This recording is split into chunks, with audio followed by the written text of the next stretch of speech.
let's go to the review. This is what we do on Mondays. This is episode 3 of the new format. Here's how it works. Someone from the community goes, "Hey, I'd like to get my channel reviewed." I go, "Okay, take a number, get in queue." Mr. Badman is up on the queue. Last week we did Avalatixa, and the week before that we did Methir.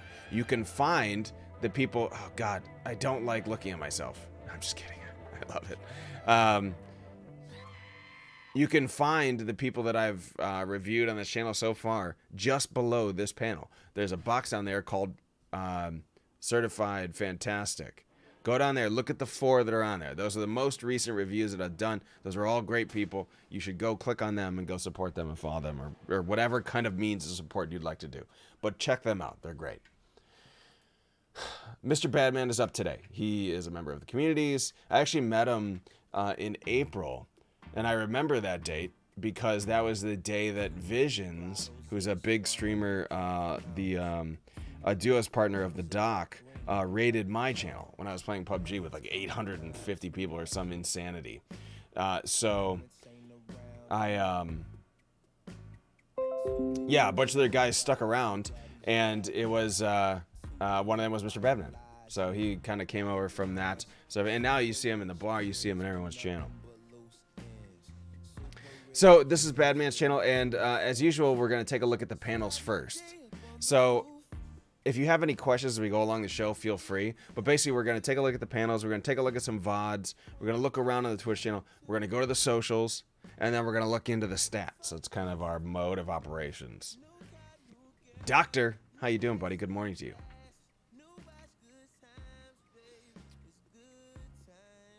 Okay. About me.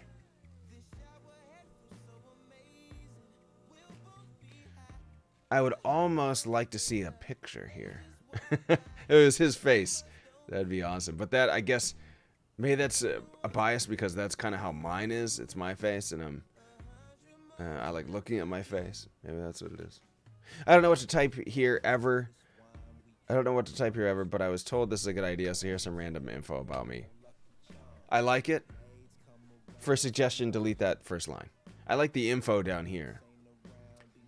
Name, Batman, age 23, location, Massachusetts.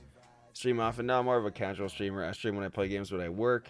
I don't have a set schedule. Makes sense? Favorite game of Dead by Daylight for now. Until Black Ops. I'm just kidding. Can I put your face on mine? Would that give you more points? Yeah. That's a good one. I'll make masks of myself and hand them out at TwitchCon, then everyone can be Mosh. That's a really funny idea. I might do that. Like those masks that kind of look real with the eyes cut out. I might do that. So I like the About Me panel. I have one on mine as well. I would almost, and I think that Badman is actually at work right now, so hopefully he gets a chance to review the VOD. Which, by the way, just to pause this review real quick, on the YouTube channel, I spent this weekend uploading all of the latest Mosh's Live and Mosh's Tech videos that I missed. They're up on YouTube now, including the last 2 reviews. So if you are, I think Abby was kind of here for her review, but I don't think I think Meth was in class. But you can go check out those reviews now. There was some block content on them. I had to remove audio, so there might be like 2 or 3 ones where the audio is removed. Prime question is, mask with or without the beard? That's a good question. I think probably without because it matches my avatar. I think that's what my wife said the other day.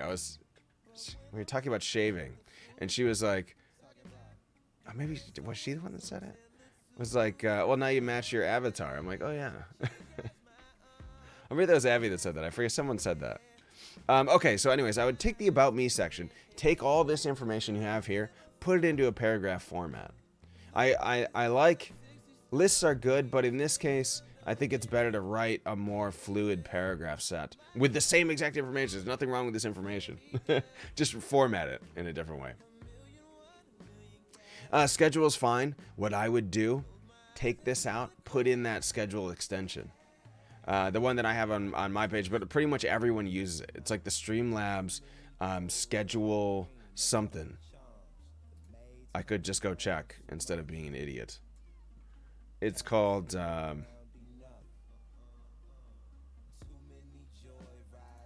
channel. Okay, I'm sorry, give me just a second. What is this thing called? Where do I see this? Dashboard?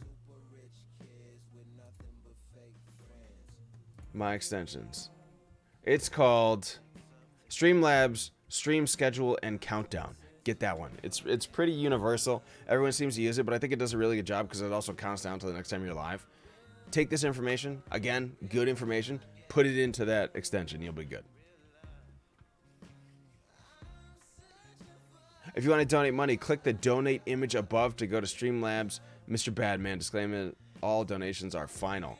As a good suggestion to anyone who's streaming, and I see this does take me to his donation page. Okay, great. The disclaimer, and I like how he's putting the dots here to keep the formatting. If you notice, there's the little periods here. What he's doing is keeping the formatting of his panel boxes so that panels have this. I mean, panels are probably the hardest thing in the world to freaking format the right way. Abby and I were talking about last week on the show when I was checking our herd content. They reformat themselves all the time based on the size of them and the height. So putting these dots in basically keeps the formatting. I totally understand it. By the way, if you're going to have a donations thing on your page, it's not bad to have a little disclaimer like this, either here or on the actual, once you get to the donation spot, have a little message there basically saying something like all donations are final, and just there's blurbs you can find online for it. It doesn't necessarily protect you against chargebacks, not necessarily, but it helps, is what I've heard. I haven't dealt with it, but that's what I've heard. So consider that. What is this? This is a bits thing. Oh no, this is loyalty counter. So this is he's showing the points for his channel. So that's, you gain points by the amount of time you hang out. And you can see Mosh T's on here, but that's basically just kind of a lurking loyalty points as long as you're in the channel. I believe you can get more points if you're a sub or if you host or if you raid, things like that. You can. There's ways to set up your bots to do all that kind of stuff. My channel has loyalty points. We use it for nothing except on the big streams. On the anniversary streams and the birthday streams, we do giveaways, and that is where your points come into play. There's something in Streamlabs TOS that protects you from chargebacks too. Okay. Yeah, there's a couple different things you can find on that. I know that I've seen a lot of those little blurbs. You can even find them on the docs page, and it's a way to protect yourself a little bit. I don't think legally it completely protects you, but it's something like PayPal won't immediately send the money back, or will refund or something like that. I don't know the exact specifics of it. I can make a note to find out, however. He also has bits on here. I really like this little bot. This is the one that Avril Atixa showed, and she actually had one where it was gift subs were also on here. And I like it because you can kind of scroll and see all the lists in one. I use the little bit thing that's built into Twitch. I like that one. But I did like Abby's had a couple of different options on here to do that. This is a good, this Streamlabs leaderboard, that's what it does. This is a good extension. Discord should be taking me straight to his Discord. It does. That's just fine. So, quick Discord button, no big deal. And the ba, I'm very happy to see that on there. That's very flattering. I love it when, you know, it's never a required thing, but it's always nice to see support for the different communities and things. Give me one sec. I missed a call.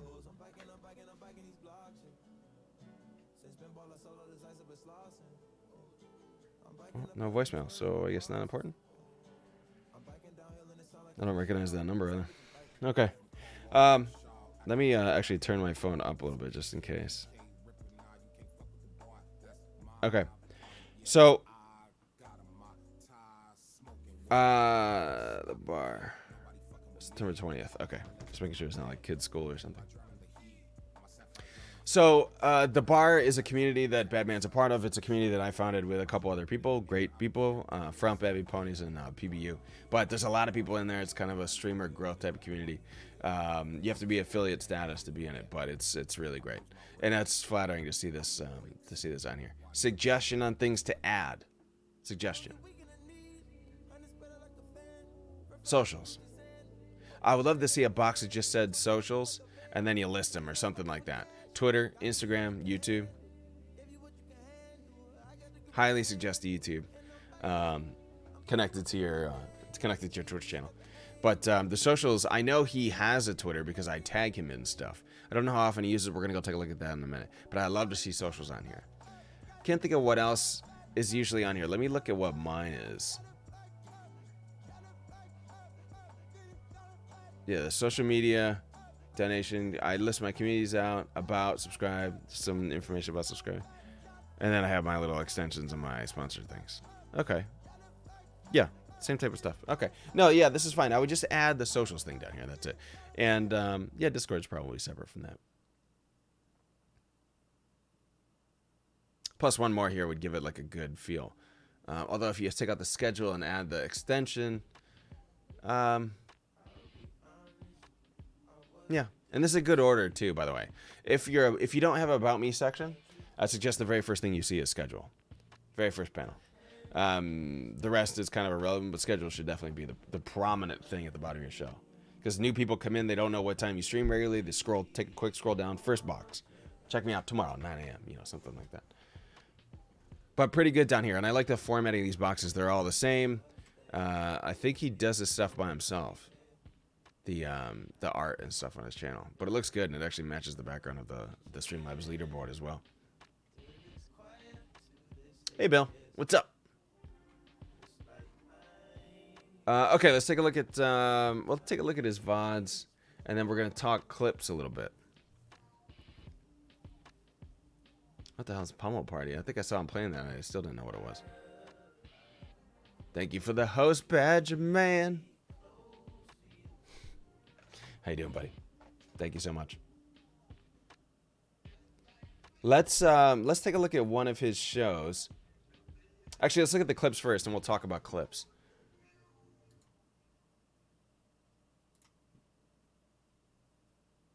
Yeah, clip by Joe. Okay, great. So, I say this every week, but let me just talk a little bit about clips. Thanks for the lurk, bud.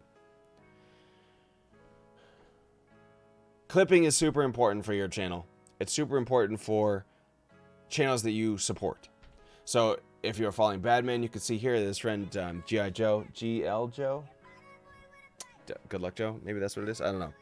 But Joe there, clipping Mr. Badman is great. Why? Because when you clip someone, it gives you an automatic way to export it to social media. You can instantly push it to Twitch, or I'm sorry, to Twitter, or Facebook, or whatever social media you do, but it's usually Twitter. And then you can leave a little comment. Hey, check out this awesome clip from Mr. Badman. And then you could tag in Twitch clips or whatever communities or Twitch in general or something like that, or even the game. Tag in PUBG. And it doesn't hurt the channel. The only thing it can do is expand the brand of that channel. There's no negative to it. Highly suggested. If you're in someone's channel and you're kind of, I totally understand lurk mode because I do it all the time, especially while I'm working. But if you're in someone's channel and you're chatting or being more active, maybe you're just sort of like lurking a little bit, but you want to contribute a little bit more, make clips. Even if you don't publish them, make clips, because then the host can come back later, take a look at clips that his or her community clipped and think, oh wow, they actually like this kind of content. Okay, maybe I should, I could do more of that.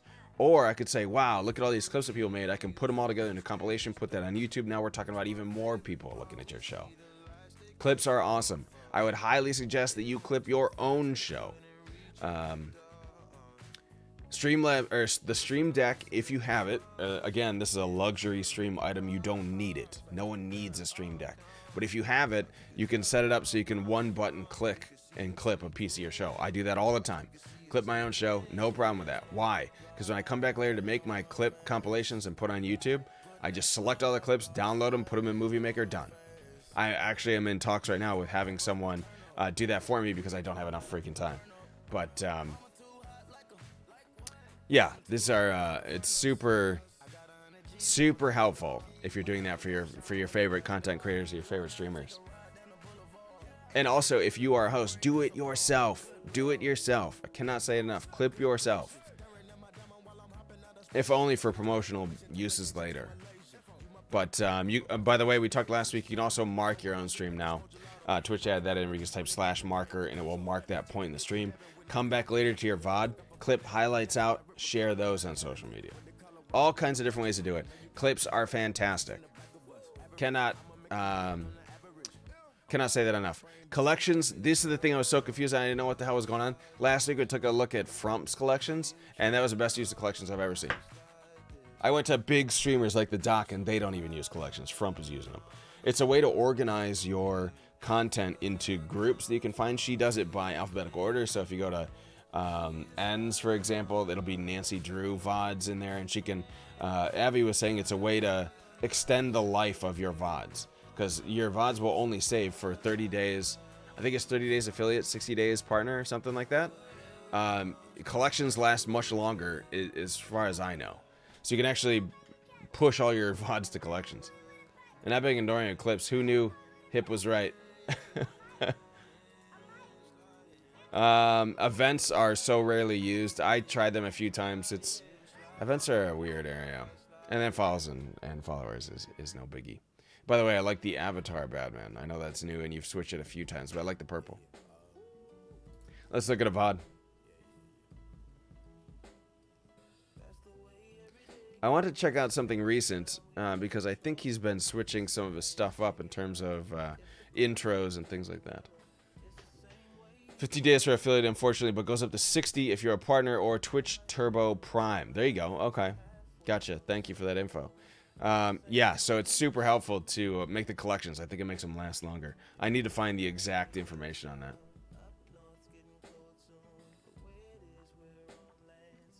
Also, it's very organized. Okay. Mr. Badman, this is his starting soon screen. I like it. I don't know if this is a something that you can download and use anywhere. I know that I've seen these little boxes stuff. He was talking about making them on his own, so I'm not totally sure if this is custom or if this is something that the starting soon and that background arrows with the fire is something that he did or if he found online. Because I know there's packages that are pretty involved like that. Never thought about collecting before. It seems like a solid way to keep your footage up. Dude, I didn't think about it until last week. Seriously. Literally last week. And then I looked at Frumps and was like, holy shit, she's saving like so many of her VODs into these buckets, and it's genius. So I need to push myself to do that. Starting studio screen looks fine. It's almost a little bit fast. I don't like that it refreshes.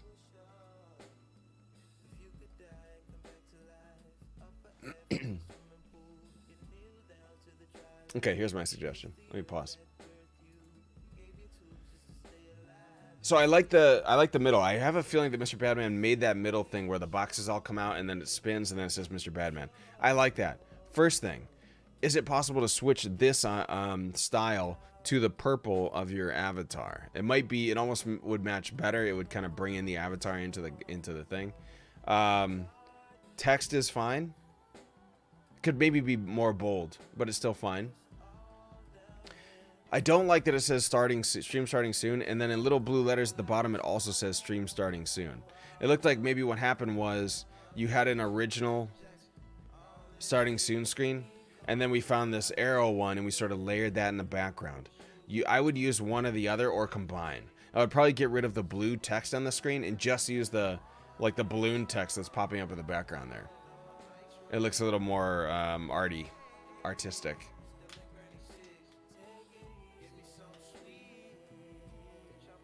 Also, if there's a way to slow this down, that'd be great. Like if it was just stream starting soon in the background this entire time with a Mr. Badman sort of fluxing in and out, I'm good with that. Maybe move the Mr. Badman over just a little bit to the right inside of that big, like over here in this area. If you could shift this over here, it would almost fit perfect in this space. And it would kind of become a part of that background instead of overlapping that G a little bit. It kind of looks like they're just layered on top of each other.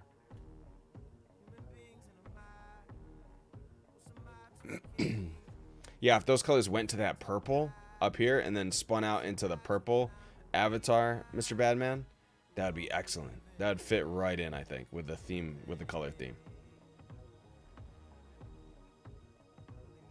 Yeah, and I know what your basic overlay looks like. And by the way, when I say your, I'm referring to the host of this show, Mr. Badman. But you guys feel free to ask other questions or point out things you see or suggestions you have.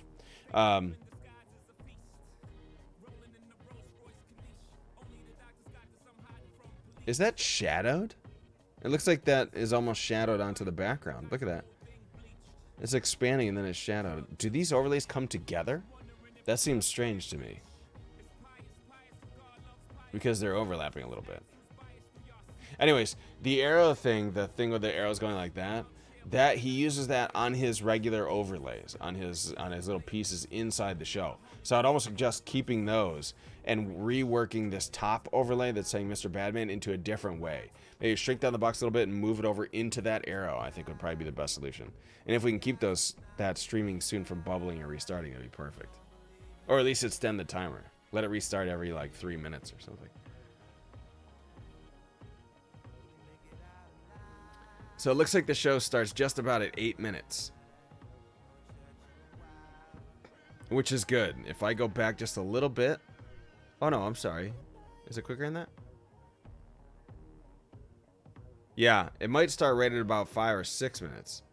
Which is fine. When you're having just from an extended point, having the central logo overlapping the stream starting to see in the background a little bit irks me a little. Yeah, that's a piece of feedback that I have as well. That's why I'm saying I would shift that over into that arrow area, that path from that arrow, or whatever that is, that angle. Shift that box over into there, and I think you're perfect.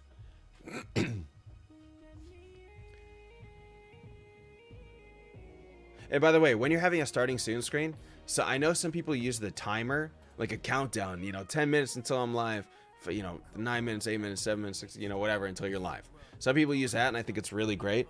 I know that Ponies does a timer. Someone else does that I watch regularly. So it's either like Frump or Avi or PBU or Bananas. Does Bananas use one? Anyways, people use timers. They're fine. The only I don't. Abby does it too. Okay, yeah, I know I've seen it before. I like timers. The only reason I don't do one is because sometimes I run over a minute. Sometimes I want to go earlier. I feel like the time limit almost restricts you a little too much. However, the other side argument to that is now your viewership can know when you're going live. So they know that once your show starts to take a look, I got 8 minutes, I'm going to go get a drink and a snack, I'll come back, the show's about to start. Something like that. There's something to be said for more of a fluid thing. Also, the reason I don't do a timer is because I have the security view now. So when I have the starting student screen, you can actually see me sitting at the desk.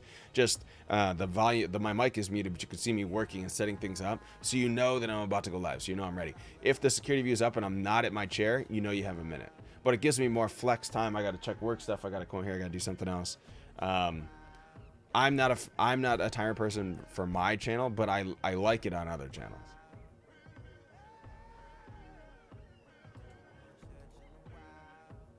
But anyways, what I was gonna say, in terms of starting soon screens and how much time it should be, I talked to Ichi Badass when he was on my show about this, and he actually suggested 10 minutes was his minimum, because he thinks that 10 minutes is enough time to get the notification.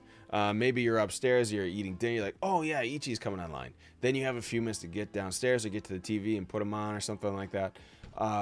That's a good amount of time. A startup of about 10 minutes gives people time to come in, get filtered, take a seat, as the doc would say, in the arena, you know what I mean? But, yeah, 10 minutes is pretty good. You can play some music, you can chat. I know there's streamers like Easily, who's an admin of Twitch Kittens, does this thing where she'll play music during the intro, but she'll also be chatting in the chat. I know that Nightlight does the same thing. But, yeah, chatting in the chat, sort of talking to the viewership, but also Easy does this thing where she'll sort of flex her camera in and sing along to the lyrics. It's pretty funny. She has a good intro. And in terms of intros, some people have movies. I have the intro movie for my channel. That's just extra stuff that's unneeded when you're sort of starting out or trying to work your way forward or whatever. That's probably an after stream setup type thing. Okay, that was sweet. Hang on a second. We're going to take a look at that one more time.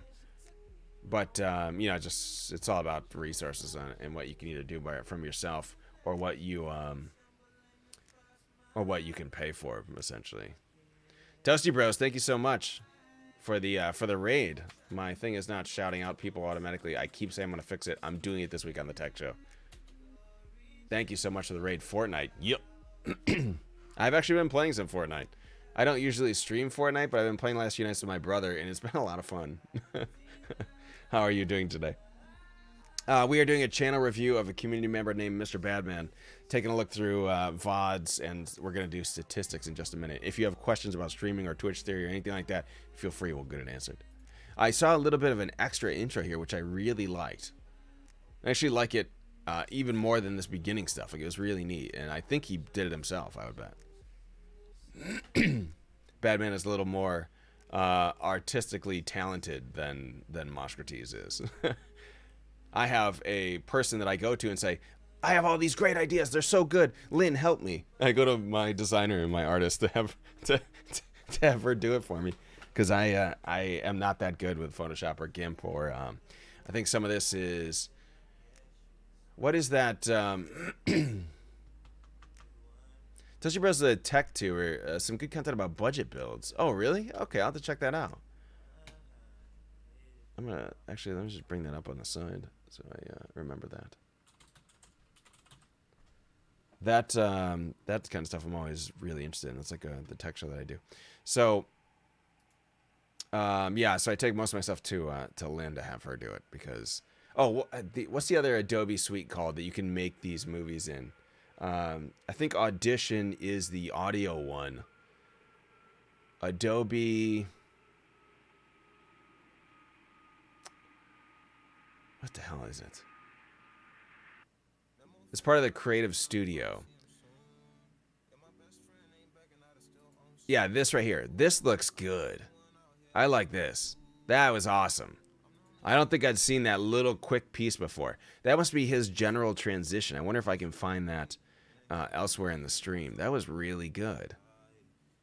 I don't know if that's a new addition or if I just happen to miss it, because it looks like it lasts just a second. I'm going to quickly run to a Be Right Back screen and see if he does it coming out of that. Just a second. Sound Labs. No, it's shoot, Ponies uses it. Now I'm gonna have to look it up. Give me one sec. It's called hang on, I don't want to lose the Toasty Bros tag. Okay. It's called Adobe what is part of the Adobe Creative Suite? That's what is included in the Adobe Creative Suite? There we go. I'll just find out right here. Adobe Audition is the audio one. After Effects is what it is. Adobe After Effects. Digital motion graphics and compositing software. So we have a community member and a fellow bar founder, Pony Plays. He does personalized subscriber intros. So when he has tier 3 subscribers, when they come in his channel, it plays this video overlay that he creates on his show. He does a bit of a creative portion of his stream, and he actually builds them live on the show. And he uses Adobe After Effects. I'm 99% sure. I do not have skill in that software. So that's what I have when I go to the designer to say, can you please help me? I need to figure out how to do this. Ponies does that kind of stuff. You can find designers everywhere that do that kind of stuff. Yeah, they're pretty awesome to watch him do. Yeah, Diang, totally. He does a really good job of that stuff. I know he actually used to do all subscribers. And then I remember chatting with him about them, like, at what point do you stop doing that? There's a lot of work. And he got to a point where he's like, I can only do tier 3s. There's no way I can do all, regular tier 1 subs. I think his tier 3s are people that have been sub for a long, long time. Like since he started. But yeah, his creative streams are really good. And so his sub intros are getting more complex as time goes on. He just showed me, shoot. I forget the name of his community, the community member he is doing. Hey, Athena, what's going on? Good morning. Shoot. But it was a really, it was really involved. The intro he just did. It was late last week.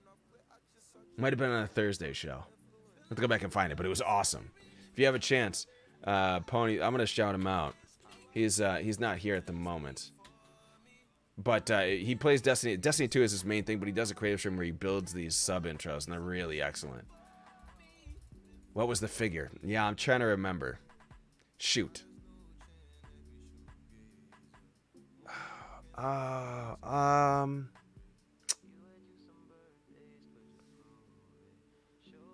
remember because it was playing, and I thought it was over, and then it sort of came back. Like there was more to it.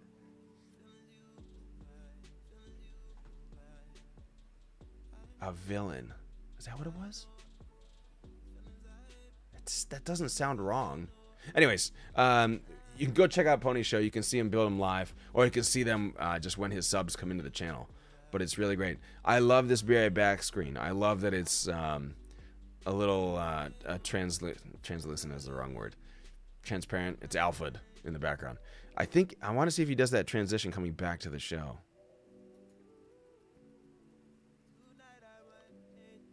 Taking a look real quick. I'm just gonna wait for it. I have a feeling that those angles and that Bring It Back, that bubbling, the way it matches the starting soon. I have a feeling that that's a package, like a Streamlabs OBS package, or one of those. There's a lot of websites where you can buy these packages, overlay packages.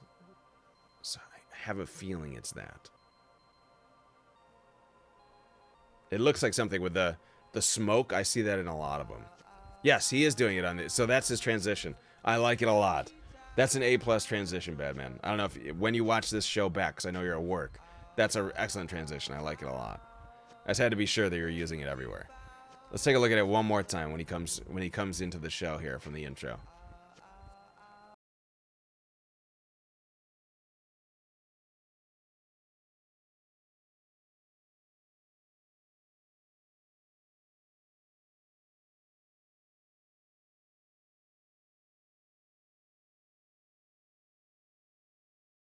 Overlays in a minute, then we'll check the audio levels like we usually do. He plays ROE in Dead by Daylight, a guy after my own heart. Yep. Yeah, he's really, you can find him a lot playing with, he used to play with Bugs a lot. He plays sometimes with Avi and Tor. You might have been in games with him before, Rogu. Yeah, but he really likes Dead by Daylight.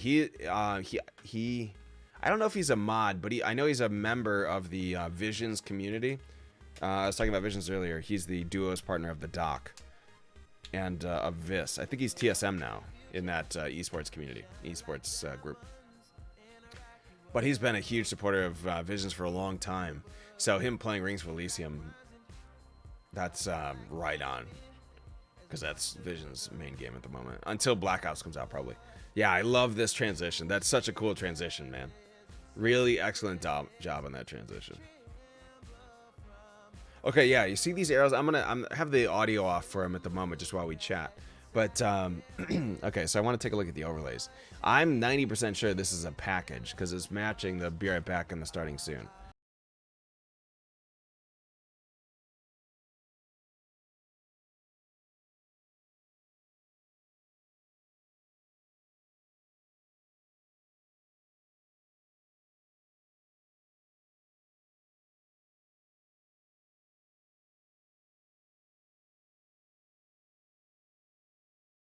Okay, yeah. This is why I eventually see it at the bottom here. I think he moves it around.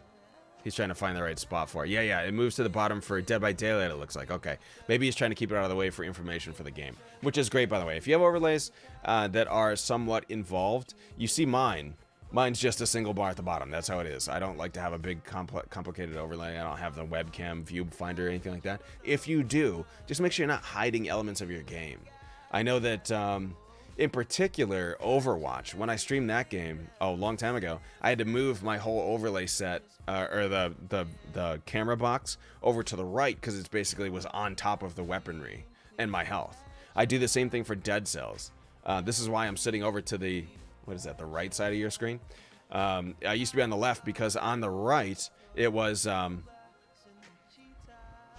Send Lexi Lou a shout out. Oh, is she leaving? See you, Alexis. Thanks for hanging out. But yeah, I had to move it out of the right because it was covering up the health, or no, not the health, the weapon set that I was using in Dead Cells. So it's good to have your camera be a little bit flexible on where you can put it. Whether or not you use a green screen or a set background like Badman does, a lot of people do the set background like this.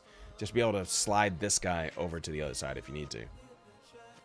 Part of distraction, but you're not utilizing the new tag system. I can't freaking sort through it. Look at this list. I mean, you've seen it, but this is the list of tags.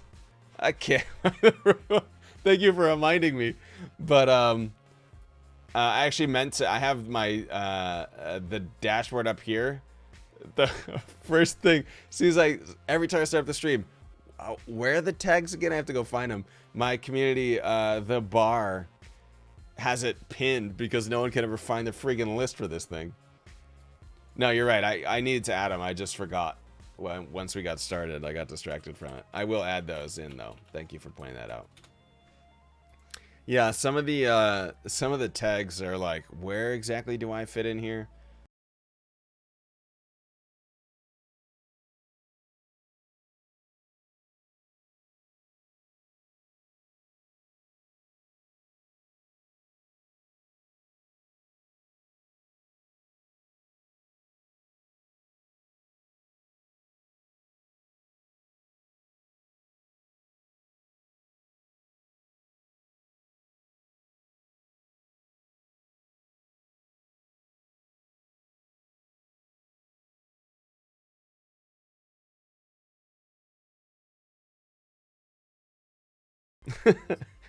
Still can't get the tags right. Okay, let me write that down. So there's coaching and there is educational. That's a good one. Thank you so much for those suggestions, guys. I will add those. You had a hard time actually filling out the ones for Dead Cells because you could do hard mode or speed run, or there's a few others that kind of fit. Thank you. I'll add those though. So that's for the chat shows.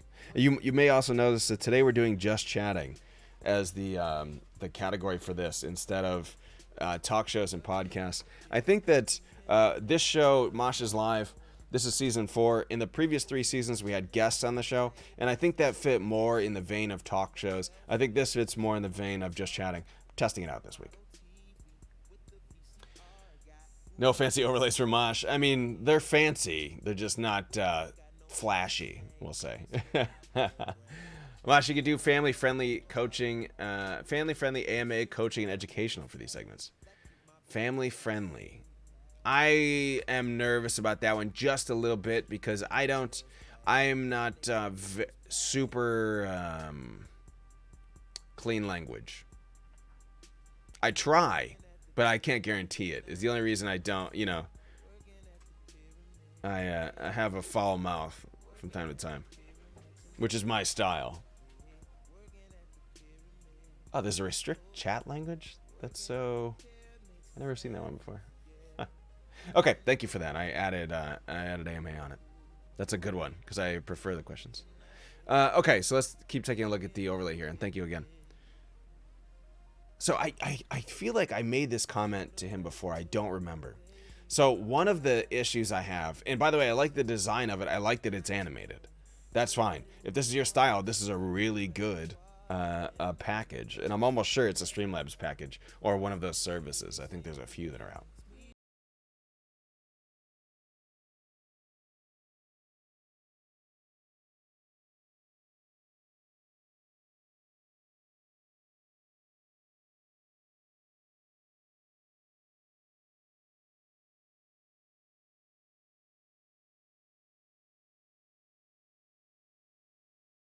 Instead, I would put latest subscriber or latest team member, whatever kind of language you like to put there.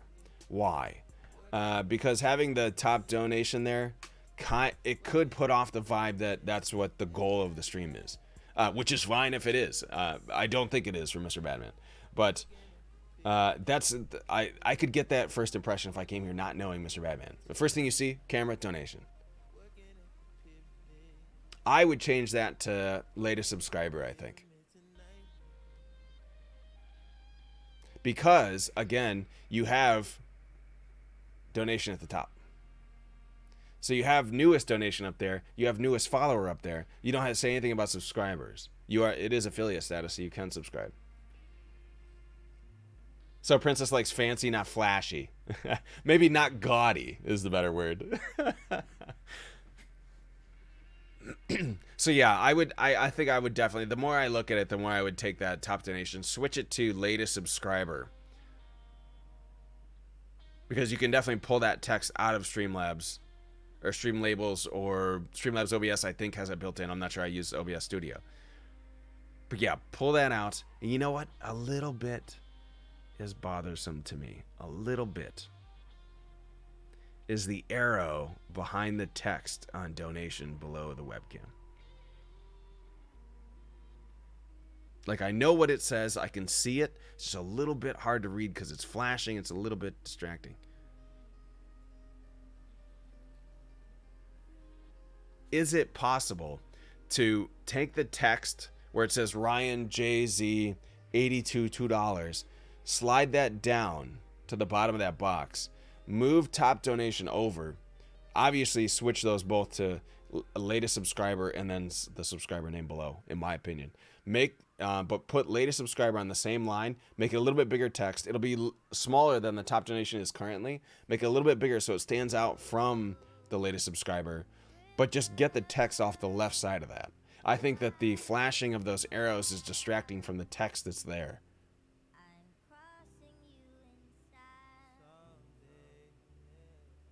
I think that would be good. If there's a way to take that bar then, like if, assuming that this overlay set comes in pieces, where you can move, say, the web viewfinder, the webcam part to a different spot if you want, and then take that top donation text and move that someplace else. If you can do that, here's what I would do. I would take that bar that just says top donation right now, obviously switch the latest subscriber, put the latest subscriber name, move the latest subscriber text over to the right over top of the subscriber name, move the subscriber name down a little bit, but take that entire box, slide it to the left so it's off the screen more, so that the first thing you see on the left side of the screen is just a little bit of space and then those arrows. Because you're going to have dead space on the left side if you move that text. And I think moving the text is more important than the dead space. So then you slide it off. It won't match the length perfectly to the webcam. It'll be shorter, but I think it'll be better aesthetically.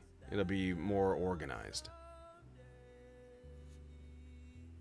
Again, this is all just my opinion. So obviously, any of the shows that I take a look at on here and give suggestions to, you feel free to completely ignore them. There's no obligation to do what I say. Please don't do that. Whatever your personal preferences far outweighs what my suggestions are. But yeah, that's what I would suggest for that bar down there. You could be flashy without being gaudy. That's true. I agree, Athena. You're right. I want to be fancy like Princess sometimes, but my peasant roots just make it a sad farce.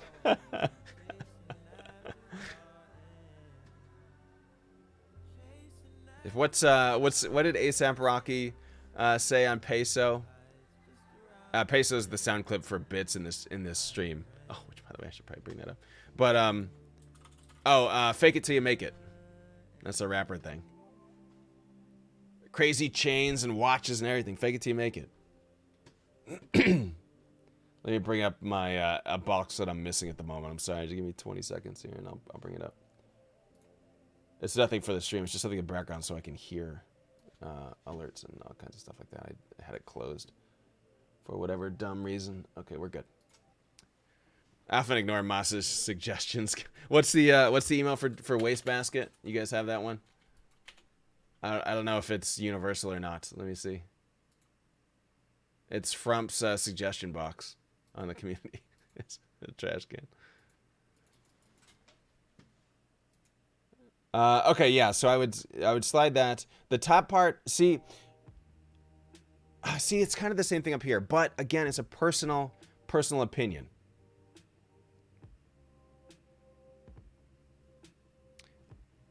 As I said, take all suggestions I have into with a grain of salt, because my personal preference may not be your art style or your preference at all.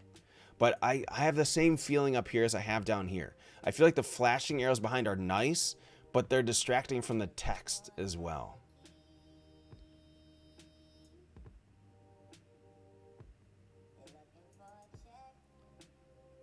Shit, I don't know what I would do. It's like I don't want to shrink down the name, because that's the point of this box. That's the point of this trapezoid here, is to say the name. But I would like it to the left of the arrow. Shoot. Yeah, I don't know how that's possible with the overlay. Or of wings, dry rub equals gross. I just burn suggestions. I like fire. Dark, we can be fire princesses together.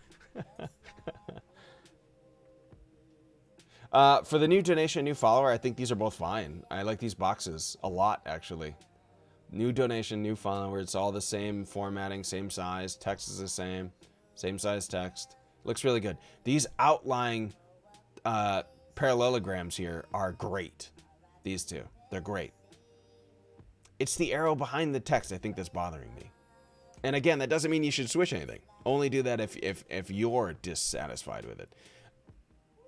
Alternatively, there could be a better color scheme that goes into this text here that makes it not seem like it's getting blurred out by the flashing arrow in the background. I don't know enough about color. I can go get Mrs. Crates and she'll tell you what the right color scheme is. But I feel like, you see how the white is getting a little bit blended in when that flashes? You're kind of like, huh, wait, what am I looking at? You can really see Mr. the 1B very pronounced, very well up here. But then this second part gets drowned, I feel like. Suggestion. I don't know how to fix it with this set. It's almost like, could I take out the arrow out of this one? Could you take out the flashing arrows? Could be dark purple like his logo. The white would show up better on it than with the current one. That's a really good suggestion. Dark purple to match the logo. That's a great suggestion.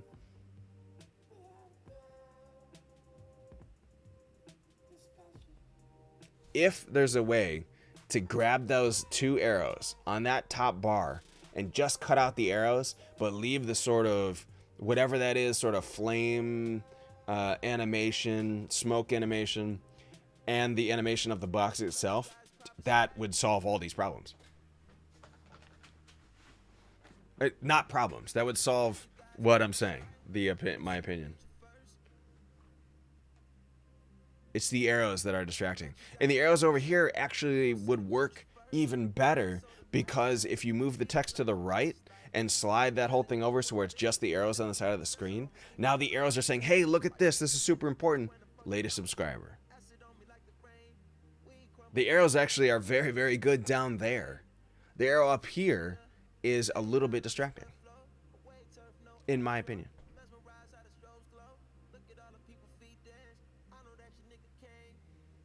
I like the overlay. I like the set. It's a cool animated overlay. Needs contrasting color. My life is contrasting colors. If I have an aura, it's contrasting colors. Red is too much of a bright color, as is for white. Another bright color to effectively show on it. See, there you go. You're distracting, Mosh. Just so pretty. Well, I mean, I know. But thank you.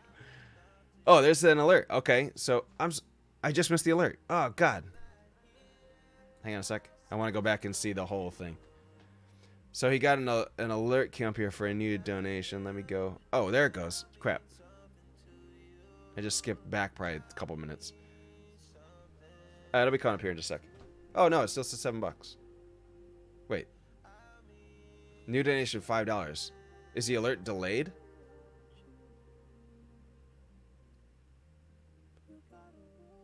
Yeah, I think the new donation, $5, $7.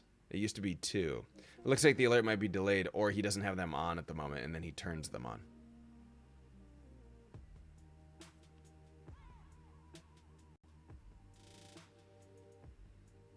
It's going to come up in just a second. Let me take a look. Okay, I like that. I like that. That's a cool alert.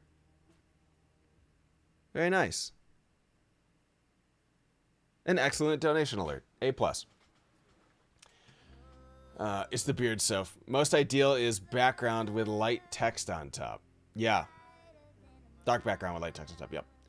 He's getting rid of the beard. No. Yeah. Yeah. Get it. It was a good experiment. So the alerts look good there. Let me see what else we can find before we turn on the audio and take a look at some levels. Is there another? Let's fast forward and see if we get a new follower here. Donations. Okay. Go a little bit. Okay, now we move to the bottom, which I think is a specific for this game.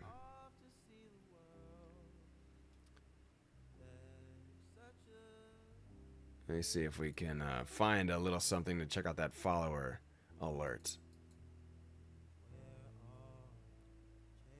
5 and Winter's Beauty. Okay. Winter's Beauty. It could be that nothing else came in the stream, which is totally cool. There's no reason that it has to or anything like that. Okay, well, we could check out another VOD to take a look at that. But the overlay look good. And if you notice, he has a bit of a red hue in the background once it gets dark. It looks like maybe he shuts the window, actually. That got dark super fast in his VOD. Looks so much better with the beard. Okay, Mosh, I need to head out. Time to charge the phone. 5% battery. You get that charge. You don't want to be without a phone. I'll talk to you later, Athena. Thank you so much for hanging. So, yeah, he has this red light in the background. I'm not sure if that's coming from the case or what that's coming from, but I like it. He had a red light in the other corner of his room at some point that kind of really lit up the background. I appreciate that style. I use a green screen, but ideally I would have a DSLR with some kind of interesting background. I don't want to do that without the interesting background, but I definitely appreciate it. And I've seen a lot of good, like if you think about like Lupo or somebody like that who has the case in the far background and things. There might be a Red Bull case there. Am I thinking of Ninja? One of them has like a monster case or something like that. But if you're gonna have, oh, you know who's a really good example? Little Red or Little Aisha.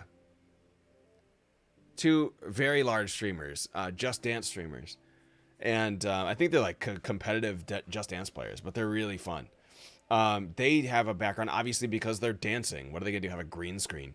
So their backgrounds are really cool. They got string lights, and there's like a bit of it almost looks like a stage on the Aisha's. Red has something where her subscribers can interact with a lamp, I think, on her channel. And she has different things. There's like a... that's ridiculous. There's like stuffed animals and things all over the place. There's it's cool. It's interesting to have a background like that. Oh, why did that? No. Soft. Okay. See you later. You can if you're gonna have a webcam without the green screen, definitely set up something kind of cool in the background. Shelves, different things. I've seen people with posters and stuff. Also, just a little bit of a suggestion. If you're going to do it without a green screen, clean up your room a little bit. Just a suggestion. I have a real pet peeve when I'm watching someone streaming and they're not using a webcam, someone new I'm taking a look at, or someone that I regularly watch, and their background's just like a mess. Thank you so much for the lurk, bud. And the host, thank you so much. Clean up your room. That's what I'm trying to say. Clean up your living area. Whatever. Don't have it be a disaster behind you. Clothes baskets, messed up bed. It's okay if you're streaming from the living room. It's okay if you're streaming from your bedroom. If you have a tiny studio apartment, that's fine. Just make your bed. It adds a lot. Having a really super messy background is really distracting and off-putting. Yeah.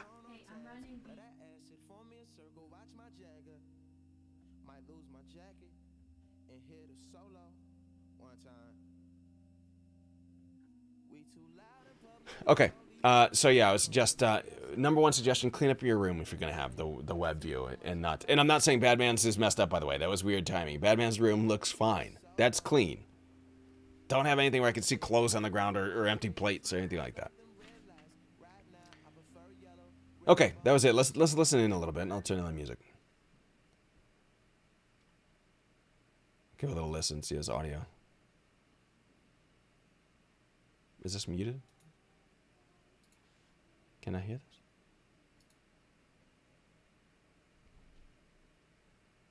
I can't tell if I can hear it or not. Is it just low?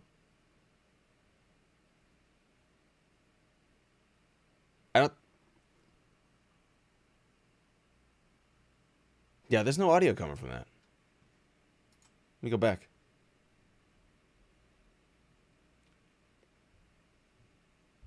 What's going on? Oh, it's Firefox. Okay. Yeah, I got it now. I know why. I actually brought up Firefox instead of Chrome. Let me turn it back up. There he goes. Okay, because my workday is finished, but I'll be back when I get home in 30 minutes. Loving the review so far, man. Thanks, Rogu. I'll see you in a little bit. Yeah, so I have a lot of different applications on my computer that run different audio outputs to my mixer. So I have like 4 or 5 audio outs from my computer that run to different channels, so I can adjust the volume on like just the music or just the website or just the gameplay or the mic, things like that. And I actually brought up the wrong browser. I made it. Some miracle I made it. I don't really know the game. I assume you have to escape at some point. But his mic sounds it sounds fine. The dude in that tower is just an asshole. He's just trying to kill everyone. Yeah, it sounds fine. I think he's using his headset mic. Obviously, an upgrade in the future maybe is to get a maybe an AT2020 or like a Blue Yeti, something like that. But it sounds fine. Guy made it too. Oh, That's another thing. We talk about stream upgrades and things that you should do to maybe increase different overlay sets or something like that. It's all budget dependent. That doesn't mean that, oh, well, Mosh said I got to go to a new overlay, so I got to pay $1,000 to someone to build it. That's not what I'm saying.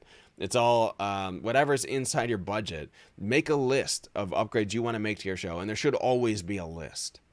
It could be far out stuff. You know, at some point I want a brand new computer. At some point I want a 2 PC stream.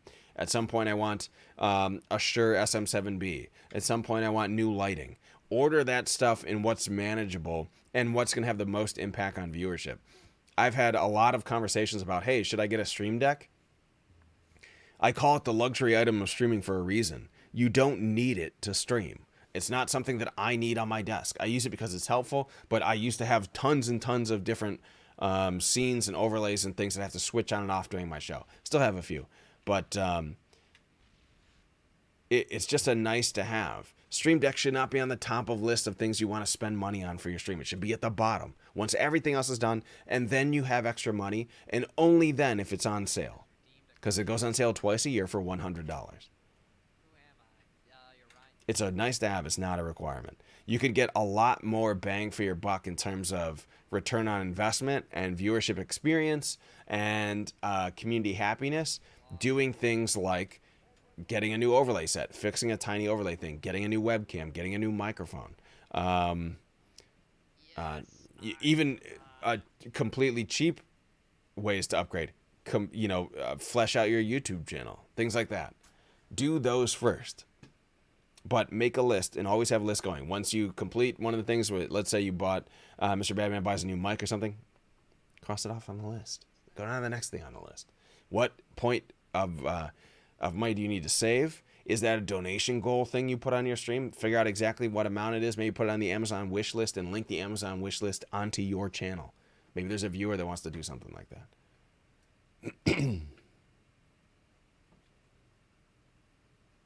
Make a list. Okay, audio sound pretty good. The game audio actually sounded a little bit low. Let me go maybe that's because we're seeing the thing. Let me see here. I'm trying to compare it to the mic sound is all I'm doing. We're gonna do the dumb thing and push this person. I don't think he's on push to talk, but his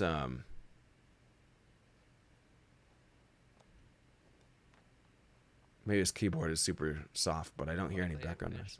Gone to the house behind it. That sounds pretty good sound. Let's see when he gets into a gunfight.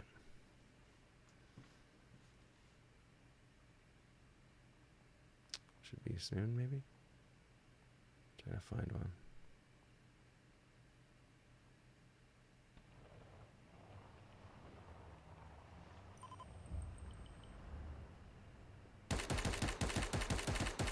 Yeah, it sounds fine. Somebody behind him didn't like that.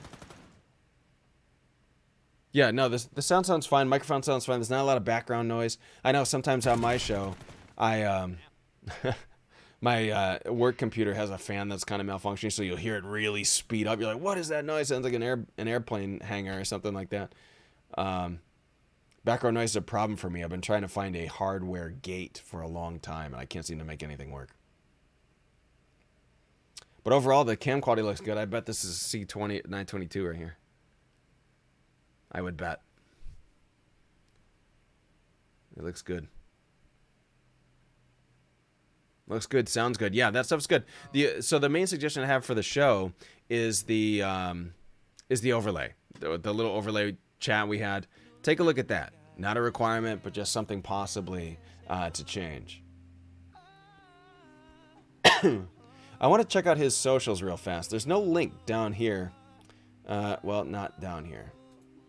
I meant, let me go to twitter.com/ I think it's Mr. the One Badman. That's how I tagged him on Twitter. I hope that's him. YouTube videos 2013. Badman Toria. It looks like it's been quite a while, if this is his page. GTA 5, it is, oh, Black Ops 2, it's likely that this is his page. Nice video. Sub to me, a new account, website.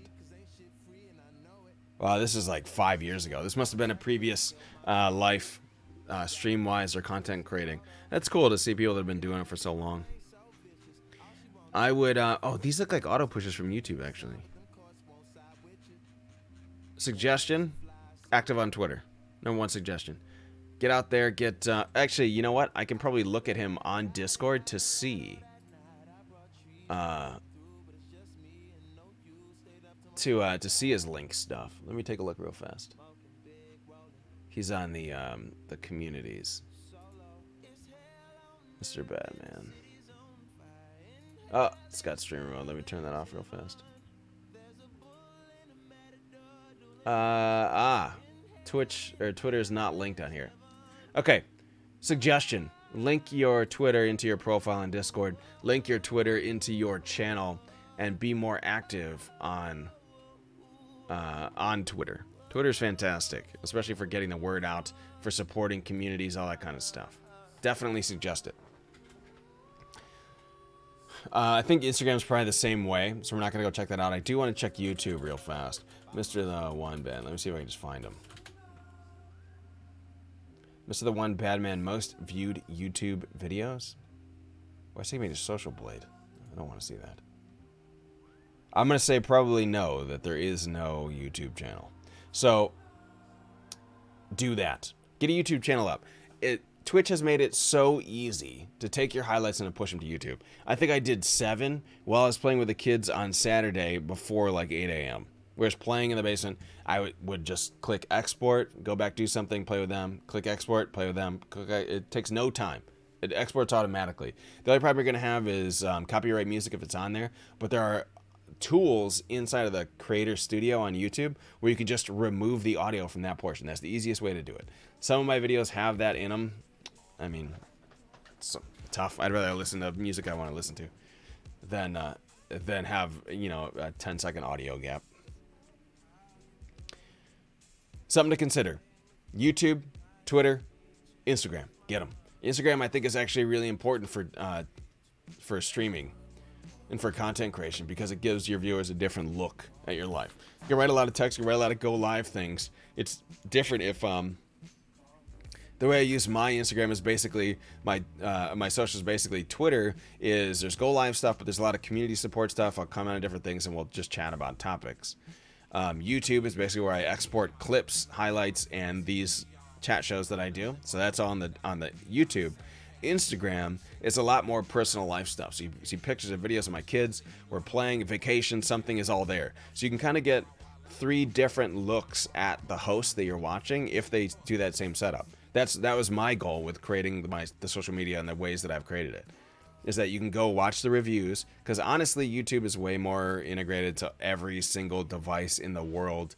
Players better, easier to look for videos on there than to come watch someone's VOD on their Twitch channel. That's a little different. YouTube is just easier, so I push everything there. Go watch all the watch the previous shows on YouTube. But Twitter if you want to talk just about streaming. Instagram if you want to see kind of the host in their life. I would highly suggest that. That's I've had success in doing that. Let me look at Mr. the One Badman. This is Twitch Tracker. There's a website called Sully Gnome, which is the one I used to use to look at stats. Twitch Tracker is a little more user-friendly, graphical. Selenome is more raw. This one gives a little more, charts and graphs and things to look at. Prettier pictures, basically. Same information. So if we look at the last 30 days, which I think is default.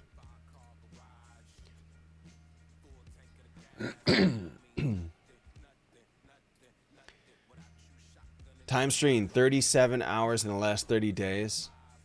What is that? Hour a day. So, I'm not sure what the schedule is. What did it say? Go back. 3 days a week, 4 days a week. Yeah, that sounds about right. The one thing we talked about last week is not to go crazy. Don't push yourself to stream 8 hours a day, 6 days a week, unless you're in a position where that it becomes your job. And I have a lot of thoughts on that, by the way. There was a conversation we had in the Twitch Kittens community, I think it was yesterday, about someone talking about quitting their job and going full-time on Twitch. Think about this. Think about it like this. If you have 1,000 subscribers, you're getting $3.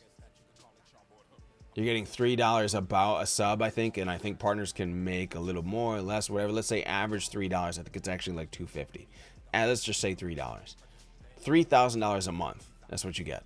There's no guarantee those subs come back, and I'm sure there's some percentage of them that are gifts. So for that 1 month, $3,000 in subs. 1,000 subscribers. For most non-partners, 1,000 subscribers, like, huh? Usually when you get to about 400, then we're talking partnership. 300, 400. I think that's kind of the range where now we're talking partners, or pushing for it, which I hate that term like crazy, partner push. But 1,000 subscribers only gets you $3,000 a month. That's it. I mean, do you have mortgages? Do you have cars? Do you have children? Do you have college funds you need to worry about? That money is gone pretty quickly. Please take into account all aspects of streaming full-time before you decide to go full-time. Please. I have a really good friend. I mean, I consider him a good friend, and that's just how good of an entertainer he is on Twitch. His name is Duty Beard. He recently got partner a couple months ago. I think he's over 1,000 subs now. On his page, you go to his page, he has a donation goal of $10,000, and that's when he becomes a full-time streamer. And honestly, I went there like, that is the best donation goal I've seen. This is where I want to point to that. When someone starts talking about, I'm going to quit my job and just stream full-time, I want to refer them to that image that I have in my head of $10,000 goal and 1,000 subs. What Duty Beard is basically saying was he's not an idiot. He knows that it's money is so fickle on Twitch as a streamer that 1,000 subs does not mean 1,000 subs next month. There's no guaranteed any sort of income. So that $10,000 is money to float him for some X amount of time until he could say, okay, this is the average. This is where we are. Because he got partnered just a few months ago. So he doesn't have that back data yet. When I saw that number, I was like, yes, that's it. That's what you need. Put a big number out there and say, this will float me for a few months until I can figure out where we are. And then I can say, yes, I can quit my job. The other thing, please, to take an... And even then, by the way, I'm not a fan of quitting your job. Here's why. How good do you guys think Twitch's health plan is? How good do you think their 401k plan is? Let's not be crazy, okay? I think that there's some people that go to Twitch and that are streaming on Twitch that I don't want to automatically say younger because they're older people. Older people are also maybe haven't looked at it from different perspectives or anything like that. You need health insurance to survive. If you have a family, if your spouse or significant other also works and they have options or plans available to them, great. That's an offsetting circumstance. But, I mean, kids need to eat. They need to go to college. They have needs, mortgages, their bills, phones, everything like that. Their retirement plans. Jesus Christ. You're not going to stream for the rest of your life. Why do I hear myself? I hear myself in the background. Why is that? Oh, God, his audio's on. Oh, okay. Heard myself pretty low. I didn't like it. Retirement plans. I would bet the average life of a streamer on Twitch, life meaning their average time in sort of a viral world where you are having success, I would say it's probably a couple years. I would look at the average lifespan of an NFL player and compare it to that. We're talking 2-3 years, maybe, if you're super hot, if you're super good. There are exceptions to the rule. People that have been popular forever. There are the 1% of the 1% of streamers. 1% of 1%. We had Wild Bill on show, who is a partnered streamer, who said he has dozens of friends that made partner, quit 3 months later. Quit streaming completely. Because they thought it was burst through the door of partnership, give me my truckloads of money. That's not how this works. That's not how this works. And then there's so many more.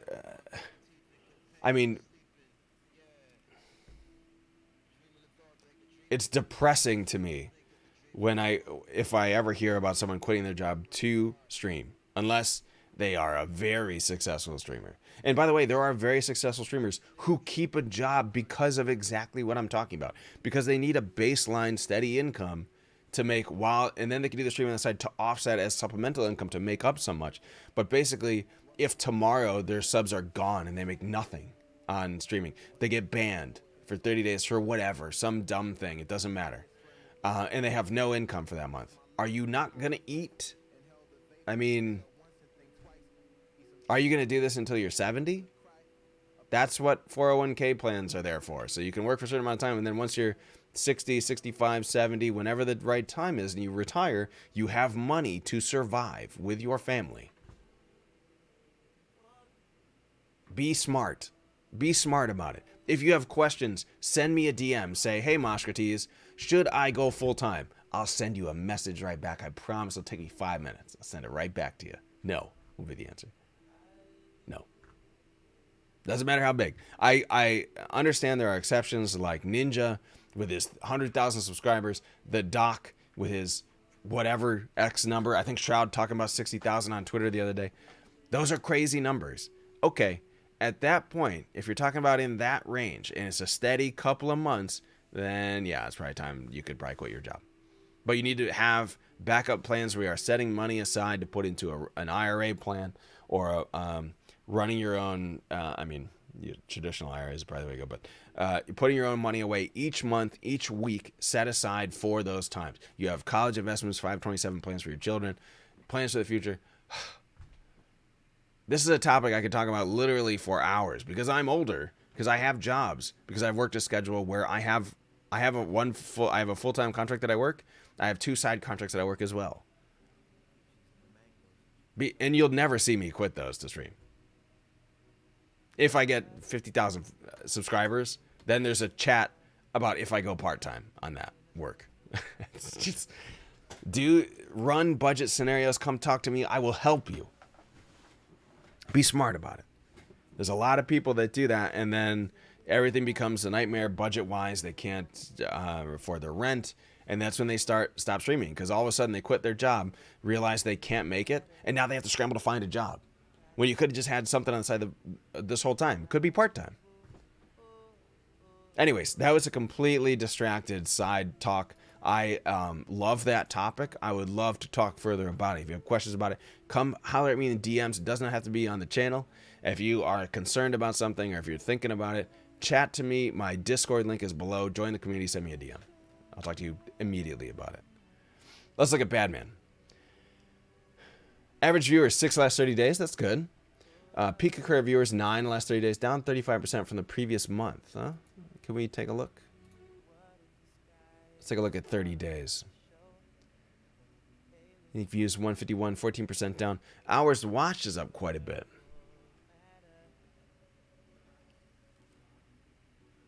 Is this hours watched of his show or hours that he is watching? If it's hours watched of his show, that's good to see, this increasing number. You know what that tells me is, do it, boys, you learn from Mosh. Thanks, buddy. What this number right here tells me is that that's a community expansion. That's what that number, if that's what I think it is, and that's a number of hours watched on his show, That's community expansion. And why do I say that? Because that means that the community members are either coming in to lurk or support his channel in some way, and that's usually by lurking while they're at work or at night when they're sleeping. They put on his show and just leave it up to support the show. You could get an increase in hours watched from that type of thing.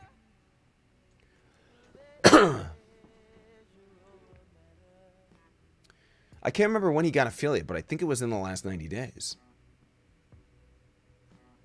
I'm 90% sure.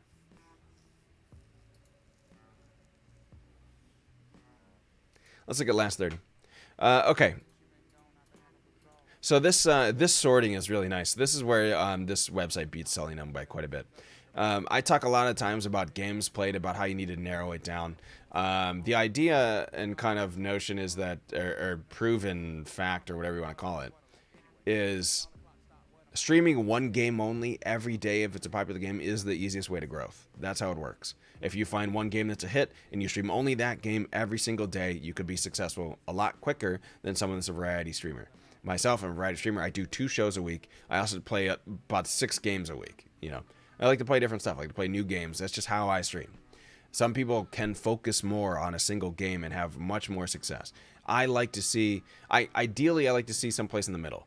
I don't want to see you just focusing on one game if you're not growing the right way. But I also don't want to see every time I come to your most played games for the last 30 days to see 15 games. That's a lot of games. That's probably where I'm at, and I need to narrow it down. But I really like to see this starting right here. So he was playing PUBG. I know he's a PUBG guy, and Rings of Elysium seems to be the new thing. So these are kind of the same to me. And then Dead by Daylight is other thing. So basically, he has half of his show is a shooter and a BR, and the other half is survival horror. I think that's a good mix. I don't think those viewerships overlap. I would bet that he has a significant drop off if he goes from Rings to Dead by Daylight in the same stream, other than his set followers that are there for him. But people that are watching Dead by Daylight probably, or that are watching Rings of Elysium, aren't going to stick around for Dead by Daylight usually. That's our work as hosts, is to do that transition, is to make our viewers interested in sticking around for the next game. And everyone has that problem, by the way. Everyone. I know some huge streamers. I mean, when I say huge, I don't mean like the Doc or Ninja, but I mean like thousands of concurrent viewers every time they stream. Partner streamers, obviously, really unique shows. And one guy in particular I know is big in Kerbal Space Program. And he does IRL streams as well, where I'll go to launches and things. It's kind of near to me because I work at NASA. But there's he has had chats before to people in the community and to a good friend of mine, Jamorian, who also was a Kerbal Space Program person. I think he's Minecraft and Kerbal mostly. But he was saying that this big streamer is he had a real problem switching games. Real problem. Where you'd see hundreds and hundreds and thousands of viewers when he's playing Kerbal. As soon as he switched to something maybe he wanted to try out, like PUBG, nothing. 80% of his viewership left. So he started to do something where, as a streamer, what he would do is he would play the majority of his 8-hour stream, because he's a partner streamer and he streams, that's his job now. So he streams for maybe 8-hour blocks. For the first 7 hours, he's doing Kerbal, or his usual stuff, or his IRL stuff. And the last 30 minutes, last hour, he would try a different game. Where he could say, hey, we're going to switch something up, just to end the show, we'll try this. And he would sort of monitor the amount of viewers he would lose in that span of time because of a game switch. And then try and offset that with, well, you were at 1,000. You dropped down to 500 when you switched to PUBG. But because you're at 500, you get ranked up in the directory of PUBG, it's PUBG, probably like 5th row on the directory listing, 5th probably, depending on who's playing. But you have a higher chance of bringing in more people to that show now. It's an interesting sort of what do you call it, workflow of the timing of switching games, which games you follow each other, using websites like Twitch Strike. And if you don't know what that is, twitchstrike.com. It's a good way to gauge the algorithm essentially tells you where you're going to be ranked in the directory and which game you should stream if you want to be ranked higher. That's basically what it says. But you go to Twitch Strike, you can type in any game. It'll give you a ratio. That's their ranking of directory listings. If you go to that website without typing in any game, there's a button on the very front page that says what to play right now. Tells you the games where you have a high impact chance of growth if you play these games. Oftentimes it's like let's play games or like Magic the Gathering is usually pretty high. Like Pokemon, games that have relatively small viewerships, but can have something like one big streamer will do it. So they have 10,000 viewers right now and there's only 2 streams. That's a really good opportunity. It's just something to keep in mind. If you're really focusing on growth and that's what you want to do, not everyone has that goal. I'm not trying to tell you that would work for everyone. But if your goal is expanding your channel and growing as a streamer and growing as a brand, that's something that needs to be taken into account. And we've talked many times about it on this show before. If you have questions, of course. Actually, let me post this stuff because I've been saying communities constantly. If you have questions, you can join the Hero Squad community, which is the community for this channel. You can also join a community called The Bar, which is on there. We answer the same kind of things over at that channel. That channel is a little larger with many different streamers sort of working each other. The Bar requires affiliate status, at least on Twitch, to be a part of it. So we keep getting distracted from Mr. Batman, so I hope he's watching this back like, Jesus Christ, can you focus on my show? So I apologize. Active days per week, 1.7. Average time stream per day, 7.6 hours. That's a long stream, man. If it works for you, Mr. Batman, that's great. You could probably drop off a couple hours here and see maybe what the impact is. Maybe if you drop off before you switch games, see what happens. By the way, shortening up your stream from 8 hours to 4 hours and using those 4 hours to talk in the community, build your channel up, add some new assets, change things, come up with new ideas, new segments. You know my show, I try weirdo things all the time. I got security cameras in my room now. But using that time to basically brainstorm some new ideas for the show. You got a new event coming up. You want to do a charity stream. You want to go out and talk to sponsors or partnership people. Just chat in the community. Social media is a really, really good way to use that seconds at a time. That can a lot of times be more impactful than actually streaming for that extra 4 hours. You can grow a large circle by dedicating a day or a half of your stream to that. Something to consider. Average man hours spent watching per day. This must be his stream watch per day. Total games played, 3. I like it. Average games played per stream, 1.7. That's what I'm saying. If you get this down to 1, and by the way, this is the pot calling the kettle black here because I often will at least switch once per stream. Because I'll play Dead Cells and be like, all right, let's go play Gungeon or something like that. Or like I'm doing right now. We'll be chatting. I'll be switching to a different game after this show. Average unique views per stream, that's really good. Unique views, by the way, can come from hosts, raids. A lot of times it'll be an inflated number because of hosts. People will be hosting your show and 2 people will be watching basically through that. Average new followers per stream, 0. Oftentimes is the case. Channel created March 2nd, 2014. Oh, I didn't know that had that on here. Mature content marked 1080p. That's interesting. I did not realize that video was 1080p. Is it really? Let me go look. I have comments about that. Let me look real fast. It is 1080. Huh. Okay, here's my chat about that. And by the way, my mind was changed over time after having this chat about 1080.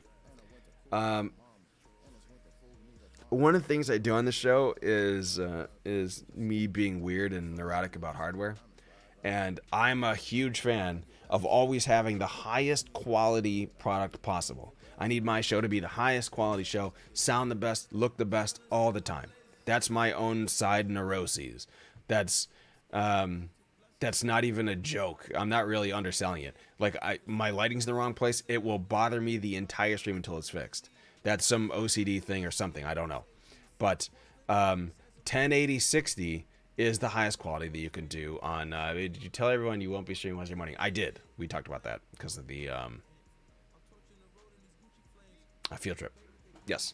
Or to be a late stream Wednesday. So... yeah, so anyways, so things bother me on the show. 1080-60 is the highest quality that you can stream right now because the bitrate is restricted to like 6K. I think when you make partner, if you can argue for some more. but 6K is the max at the moment, I think, to stream Twitch. To stream 1080-60, you need like 6 to 8K bit rate, something like that, maybe 6 to 10. If you push it up a little higher, it'd give you more quality. The problem with that is that you are eliminating viewership, kind of, by doing it. Unfortunately, internet standards aren't global. Not everyone has the same internet that, say, South Korea has in their hotels, which is like 400 megabytes at a hotel internet speed. It's crazy. Not everybody has fiber internet. Not everybody has Google in their city. A lot of people have bandwidth caps. I know many people that are getting near my cap, I can't stream. That's a thing that exists because ISPs are, monopolies in our ridiculous organizations. But the fact of the matter is that people have caps on their data. And when you stream at 1080-60, you are destroying their data. I know that. I've been told that. I've had viewers I've been streaming for 5 years. I've had viewers for years that would come back and say, your stream's constantly buffering because their internet's not good enough, or they're on mobile or something like that. 1080-60 can really crush their stream. High suggestion from me, drop down to 720-60. I know you can do the quality. Obviously, Mr. Batman has the bandwidth. I have the bandwidth. I still stream in 720-60. Just because it's almost like, what do they call it? You're sort of working at a disadvantage, or you're fighting with one hand tied behind your back. You can't control someone else's bandwidth. You can push the quality as high as you want, but you're automatically eliminating viewers by doing it. 720-60 is a good spot. I would suggest lowering it. Especially if you ever come up with some kind of bandwidth issue, though I don't think Mr. Badman does, and a lot of people are fortunate to live in good areas and have good access to high-speed internet. But suggestion, 720-60. Be easy on your system, too. Okay, let's see. Viewership. So what I want to see is over time. Let's go to streams here. Let's see how we're doing. This is... I want to see 50 entries. It's the Mrs. Crates. She's off work today. She was at a Bush concert last night, so she took today off. Chilling out at the house. Her friend is over. Hanging. Although her friend may have left. I didn't see her leave yet, though. Streams by calendar day. Why isn't this telling me more than September? Less than 8 days. There we go. Okay. So these are his streams. Looks, I'd love to see. Looks like Wednesdays, Thursday. There's a little bit of a sporadic nature to some of these streams. I'd love to see these be more set in stone. Duration 6 hours, 4 hours, 7 hours, 9 hours, 7. Yeah. I mean, sometimes life happens, and you have to cancel early. But I would definitely, as in W or the band? No, the band, Bush. Yeah, they're a local auditorium around here. So, I mean, obvious success with Dead by Daylight, in my opinion. Viewers 8. 7 for Elysium, 5. Let me see if this is growing over time. Can we take a look? Oh, I can see it on the next screen, I think. But, I would sort of flesh out these times a little more. Try and keep a good duration. I know that some people don't do that. Specifically, don't have schedules or restraints. I know Frumpopotamus, who's a founder of the Twitch bar, she specifically streams without a schedule or without a stop time, just because that's her like attitude, or that's her style of show. Stream when I want, end when I want, that kind of thing. That's fine. That's totally fine. She has success doing it. That same success does not work for everyone. A lot of people, viewers, want to have a set time when they know they can expect you. Look what happens when, like, I bring up the doc 100 times every stream. That's just get used to it.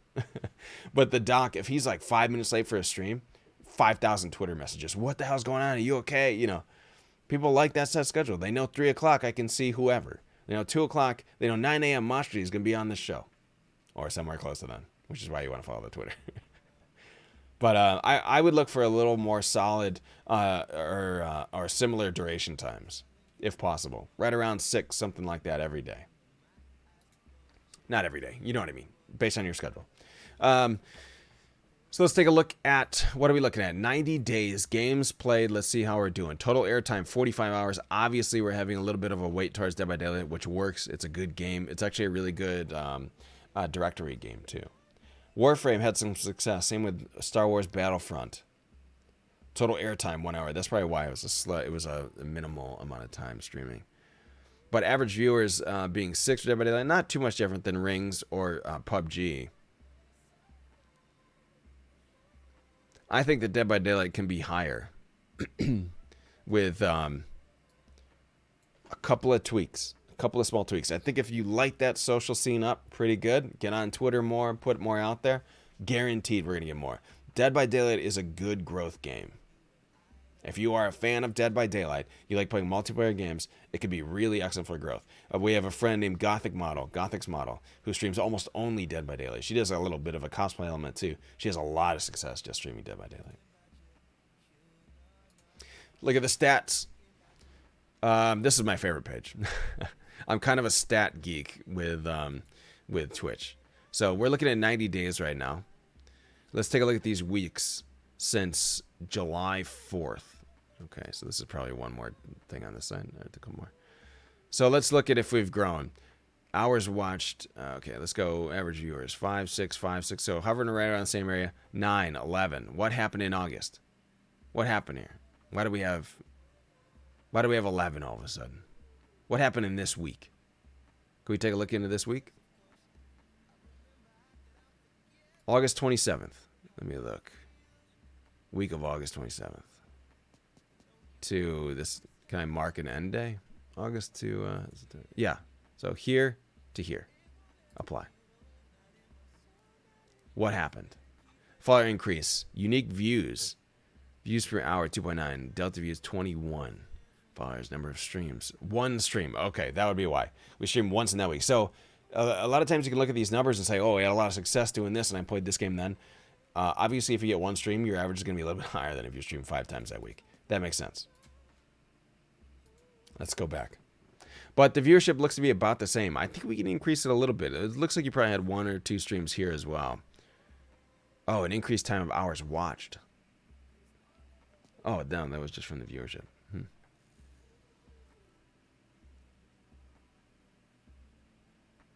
I honestly think that a big problem here, if you consider this a problem, this is fine in terms of numbers. But if you'd like to see numbers go up a little higher, one of the things that I like to see is this unique views. I like to see that going a little bit more like that.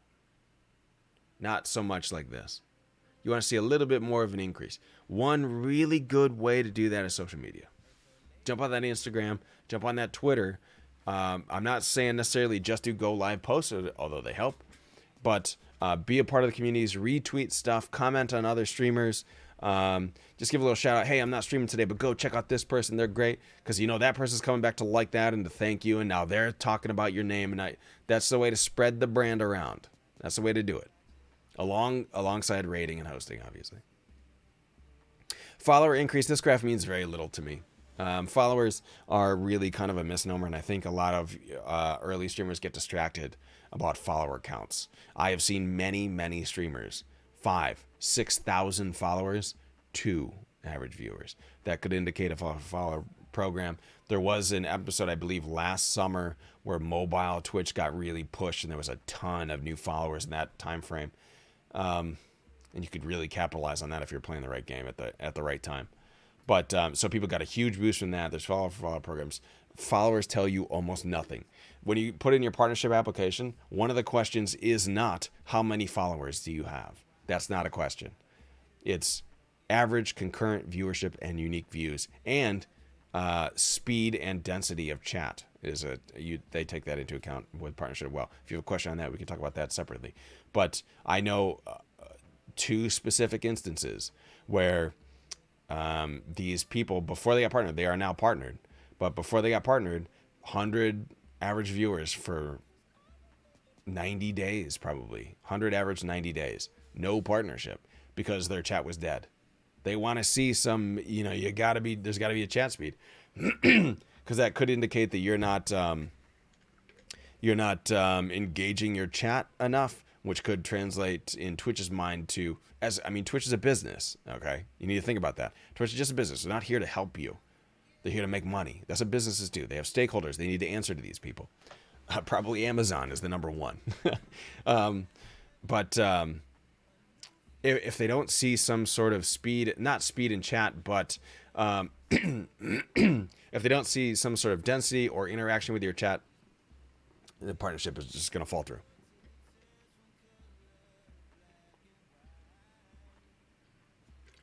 Welcome back, Rogu. What's up, buddy? Oh, man. Wow, that's really good. What flavor is this? Costa Rica Clementine. Love it. No more streaming. Time streamed by month. Looks like we're increasing, so this indicates to me that he's getting a little more serious about streaming as we go, which is great. I think in September it might have been a vacation time or something, because I think we saw that time frame was like one stream. Here as well. No, stream was one, yep. One. Oh, two. One. Two.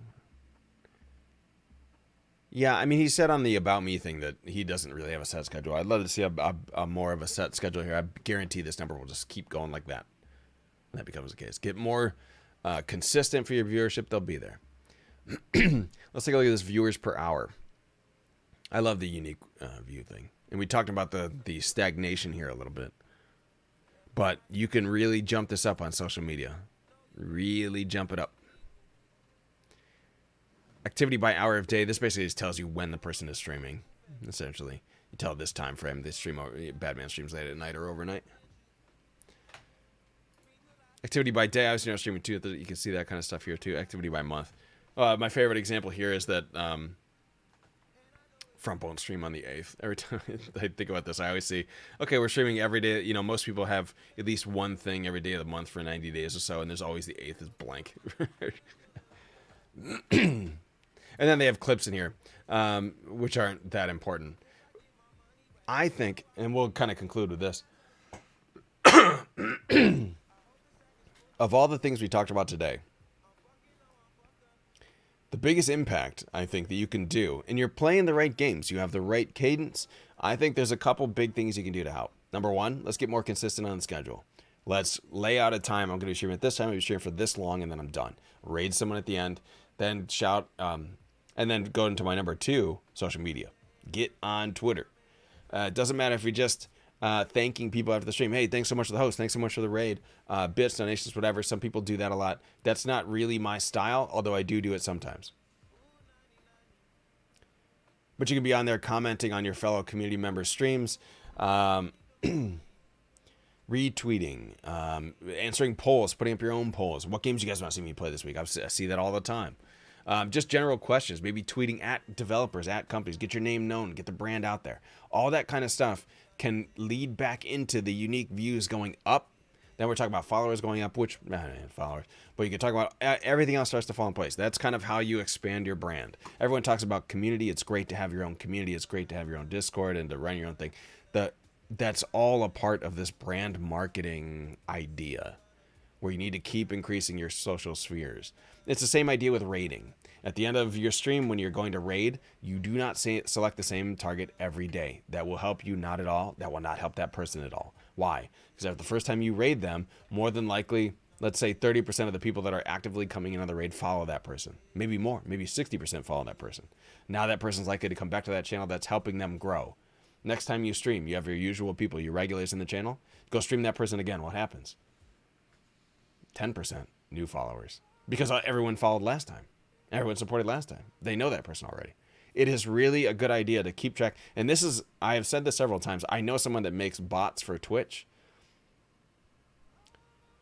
Give me a bot where, like, I'm looking at Streamlabs chatbot right now. Give me a bot where I can click on a side, on this console list or whatever of things you can do. Give me a bot where one of them is targets. Raid and host targets. And every time I raid at the end of the stream, I want someone's name listed there. I want the, maybe I want the amount of raiders. Maybe not. That's probably irrelevant. But I want the date, who I raided, and the number of total times I've raided that person. And I wanted them listed in chronological order. You might not need the date, just put it in chronological order. No, you need the date because you don't want to do it more than once a week. This way, you can keep yourself from raiding the same target. Maybe you forget. Maybe I streamed last week and I raided Ponies 3 times. Why the hell would I go raid him again? I love Ponies. I talk about Ponies almost as much as I talk about the doc. He's one of my favorite dudes on Twitch. Good friend of mine. Fellow co-founder of the bar. And I hang out in his chat probably more than anyone else's chat. I won't go raid him. I'll rate him maybe once a week. I'll rate him usually once a week.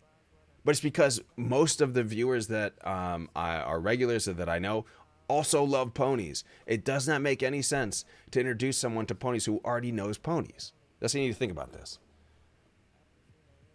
So look inside of your communities. You know that at the end of my show, when I go to raid someone, I'll bring up each of the communities on the side here. I'll bring up Hero Squad. Okay, who's streaming the Hero Squad community? Okay, see a couple people. Who's streaming the bar community? See a couple people. Okay, let's go to Twitch Kittens community. Let's look at that. Who's streaming? Okay, we got those people. Now let's go to my personal list. And then what do? At the end of every show, I go, okay, what do you guys want to see? You have choices. World of Warcraft, and I name the games. I don't name the people we're going to raid. And then I'll let the chat kind of decide. But if they decide on maybe Destiny 2 and Ponies is playing it, I'm choosing my own target. It's a game of statistics and ratios. That bot would be awesome. I know. I would love it. Just list it out there so I can go back and say, okay, I rated ponies last week, rated ponies the week before that. I'm not going to rate them today. Maybe I can rate them later this week. And, I haven't rated Avalatixa yet. I see she's online early today. I'll go rate her. You can see it right there. That would be an amazing tool. And Jesus Christ, it's got to be the easiest thing to do. It doesn't have to get any stats from Twitch. It doesn't. What does it have to do? It has to log commands that you type into the bot. That's it. I type /raid, you log what I typed. How is that hard to put into a bot? I bet I could script that if I knew anything about code. I might pay someone to do it for me because that is the most useful piece of a bot I can imagine. And it's in none of these bots. It's crazy. I know that TwitchKitten's bot is super popular and it's a good bot, and I really love Med. He's a good dude. And that bot is fantastic. It's called Medivh Bot, but it's also TwitchKitten's bot. There's 1,000 ways to get a hold of it. I don't run it on my channel because I'm not a spam type channel where I don't like auto shoutouts and things like that. The only thing I like auto shoutouts for is the hosting. But man, if you put that in the bot, that would be killer. I'm surprised it wasn't an integrated part of Twitch that lets you see your previous hosted raid. Unbelievable, right? I believe that the site Muxy or something like that. Is it Muxy? There is something about Muxy that my friend Jamorian told me about, where it doesn't log, it doesn't have a listing of the raids, but it's something about in the stats, in the graph of stats, you can see when a raid comes in, so that you can log who has raided you, which is also would be awesome, which again, I should be able to do. If I'm looking at my chat right now, we had a raid a little bit ago from Toasty, right? I'm trying to find it in my chat here. One sec. Yes, let's look here. I'll bring over my chat pod so you can see it. Look right here. 8 raiders from Toasty Bros joined. Right here. Tells me in the chat. Why does my bot not log that to a rating tab where I could just click on that and go, oh, these people rated me today. These people rated me last week. Because you'd want to know, oh, this person rated me. I would, if they're online, I'd love to go support them and go raid them as well. Why is this not a built-in thing? It's crazy. Crazy. Easily the most useful tool to build into a bot. I might pay someone to have it built. If someone knows scripts and things in Streamlabs, you might have to do that. Because that would be so freaking useful. I can't imagine anything more useful than that. But anyways, to finish up with Badman, excuse me. Social media, #1 thing, in my opinion. Schedule, social media. The rest of the stuff when we were talking about switching your overlay, maybe moving the arrows, moving that box over just a little bit, changing some text, maybe moving the subscriber underneath the webcam, that's kind of secondary to social media. That's the big way to expand the brand. And I know that Badman is a part of the bar community, is a part of the Hero Squad community. Obviously, I am always available in DM. If you guys have questions, you holler at me. I will help. That's what this show is for. That's what the tech show on Wednesday is for. But I think that if we increase our usage of social media here and get the schedule more set, I think we're going to see, next time we take a look at this, we're going to see the graph going up like that. Can't be any other way. It'll be going up. The only thing that social media, sort of a boost in social media is going to do is eat up a little bit of your time. But social media is super easy. Break time at work. I know Badman well. I know where he works. I'm not obviously going to shout out where he's at or anything like that. But break time at work, you have 15 minutes, just jump on Twitter. Oh, who's streaming right now? Oh, hey, go check out my friend so-and-so. Hey, I'm not streaming today. Go check out these two friends. Hey, you like, what do you guys think I should play this week? Dead by Daylight. Should we try out Rings of Elysium? We got Black Ops coming back. Who's excited? Things like all that stuff. 5 minutes. Easy. Put on a tweet. Even if no one responds to it at all. Guaranteed you're still going to have community members that see it and put the brand into their brain. When you're a host of a channel, you can say a lot of times that, oh, well, this is a personal community. I'm all about personal connections, things like that. When you're hosting a channel, you are a brand, right? I'm a person. I'm Moshkrates. But the brand of Moshkrates exists. And if it's getting retweeted, and we talked about clips earlier, all these different things, raids, hosts, everything, that's increasing the circle of that brand. That's increasing influence. Influence is probably the bad. No, I guess influence is the way people call it, because industry people that go out and look for hosts of channels or for content creators, they call them influencers. They don't call them content creators. They call them influencers. Why? Because it is assumed from marketing people's perspective, and it's not false, that if you are the host of a channel, you have some influence on the viewership that is watching your channel. This is why companies pay people like the Doc to what was the name of that food that he was repping? There was a food.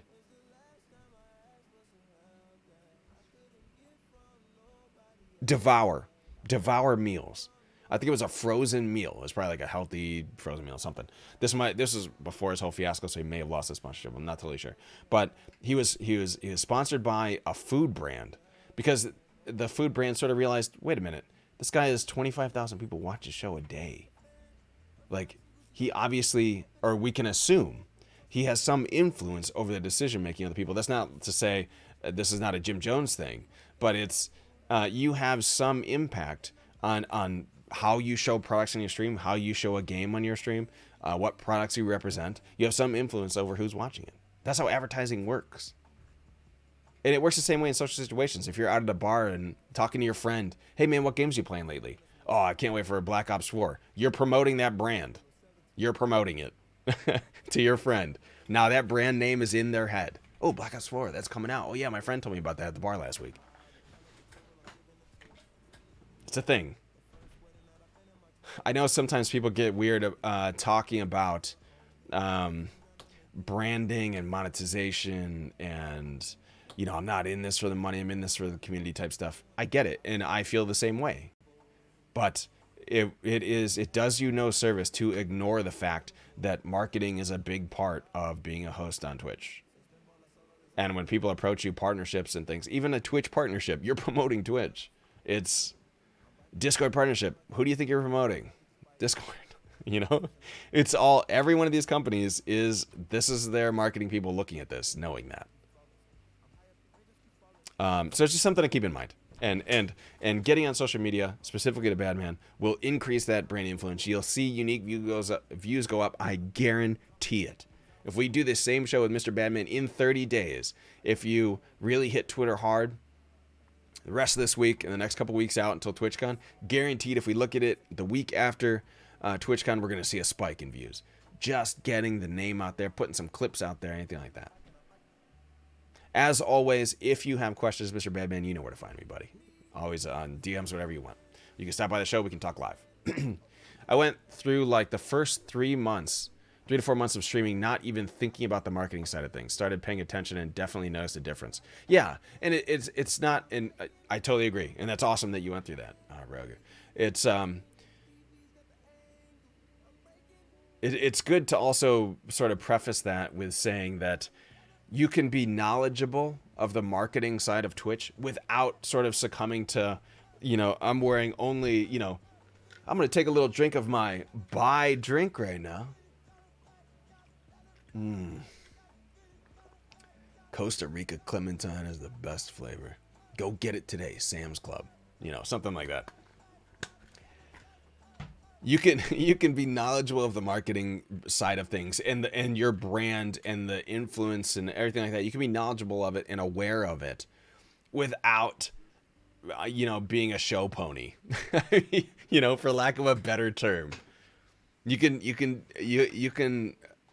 be knowledgeable of it and aware, and use it in a way that isn't sellouty or anything like that. Bugs, what's up, buddy? Jand, how you doing? I don't know what to call you. Jand Rayloon. What is the short that you'd like me to call you? Jan? I think I nailed one awesome clip on some new Dead by Daylight DLC. Posted it on Reddit. Got 100 plus views on the clip. Had a few people drop by the stream because they saw the clip. See? That's what I'm talking about, you Rogu. That's what I'm saying.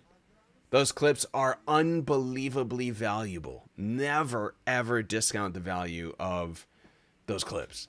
If you, and especially, I know that you clipped your own thing, and that's great to hear. I clip my own stuff too. If you're a viewership, you want to support another channel. If you're in Rogu's channel, seeing him play some Dead by Daylight stuff, see an awesome play, clip it, put it on Twitter, tag Dead by Daylight, tag Twitch clips, tag Twitch, tag communities. Look at this awesome play. This guy's awesome at Dead by Daylight.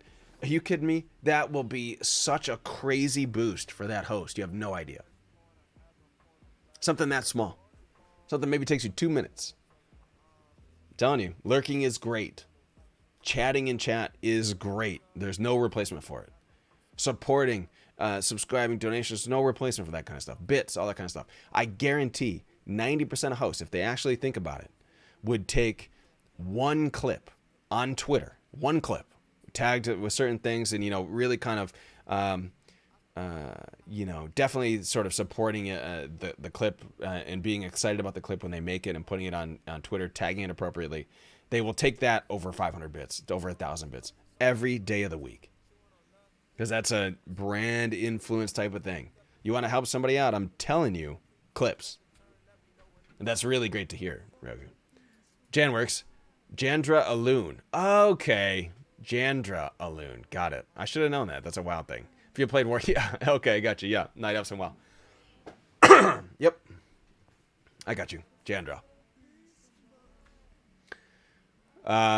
But yeah, that's so cool to hear that 100 plus on Reddit. That's perfect. And I know that if you guys know Avalatixa, who is a co-founder of the bar, is a good friend of the show. She had a birthday stream. And on the birthday stream, her husband was, if she got to a certain amount of, I think it was a certain amount of donations, her husband would get into cosplay. But he was cosplaying as, I think it was Ariel? Or was he cosplaying as Abby? I don't remember the subject, the target. But Juice clipped it, put it on Reddit. It was like 1,000 views in a second. You know what I mean? Or something like that. 100,000 views, something. 1,000 upvotes maybe it was. Yeah, the clip was amazing. Exactly. I just mentioned it. We already have someone talking about the clip. Clips. I'm telling you. Clips. Great way to support channels. What time is it? 11:45. This show's ran over like an hour, what we usually do. I love this chat, though. This is my favorite. My favorite part about my channel is Monday and Wednesday. Don't get me wrong. I love playing games. That's why I'm here. But Mondays I do this show where we review content and we talk about Twitch theory and things to do to help you grow. And on Wednesday, we have a tech show where we explore different technology that's coming out, new assets, new things on the show you can do, software upgrades, software packages like OBS. They get upgrades. We look at all the patch notes. And then we talk about tech stuff, answer questions like which camera's better than which, whatever. That's Wednesday. Those 2 days a week are my favorite days of the stream, bar none. I have some exciting emails out to some people to adding in another show on Friday. Thank you so much for the follow. Another show on Friday. If that works out, that will be great. But these shows are the best. Anytime you guys want to talk about this stuff, you come here and we'll talk about it the entire rest of the show. Lothulu had one in his stream where he nearly got ran over and caught a police chase. Yep, I remember that. I remember that exact clip.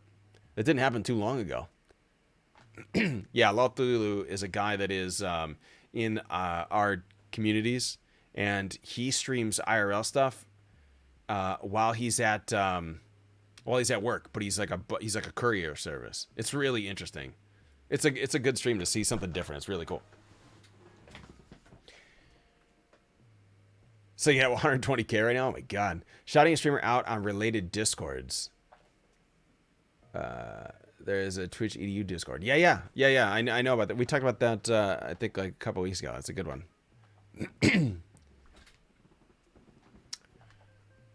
Let me think.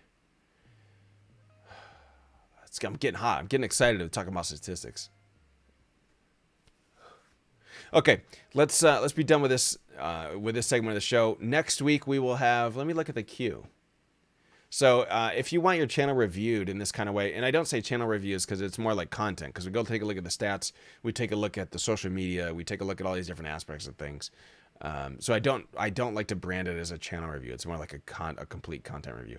If you'd like to have this done for you on a show, you feel free. You drop by the Discord and we can talk about it. You can find the link below this channel. Next week, right now we're gonna have Kitty. Gamer Kitty will be reviewed. Oh, and then Bananas. I forgot he signed up as well.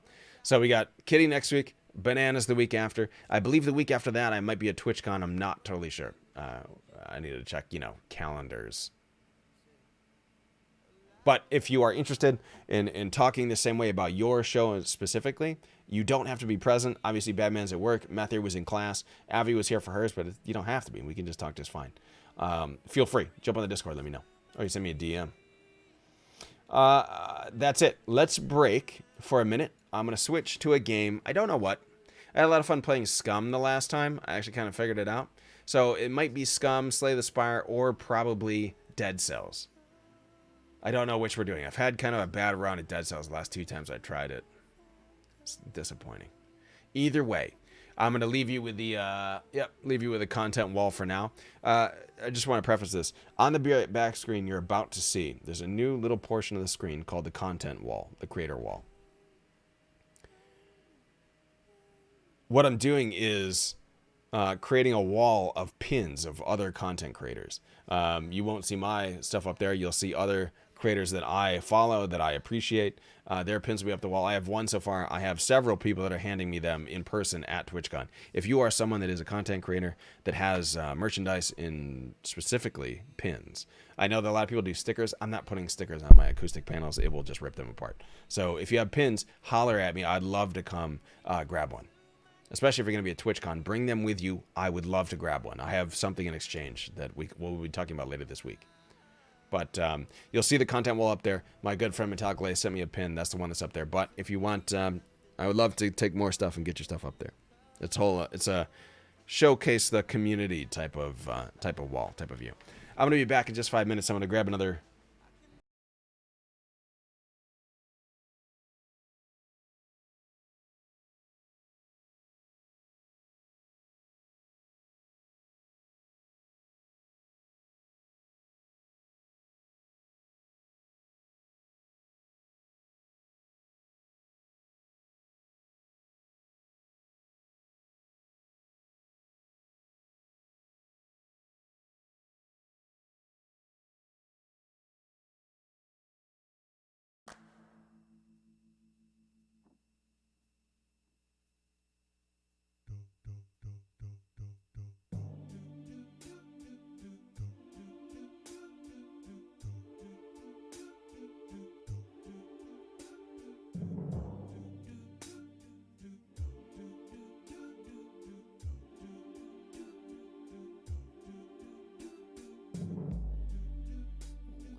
Two hands hold each other. That feels different from when your hands are in mine. That's just the way it is. And when my voice is screaming out to my own ears, that feels different from when I hear yours. Now that's just the way it is. I'm standing in this mirror after all these years. What I'm viewing is a little different from what your eyes show ya. I guess I didn't see myself before ya. Moving forward, a subtle power, a tough love, like a shark, ooh, like a bear, a tough love. And I thought the world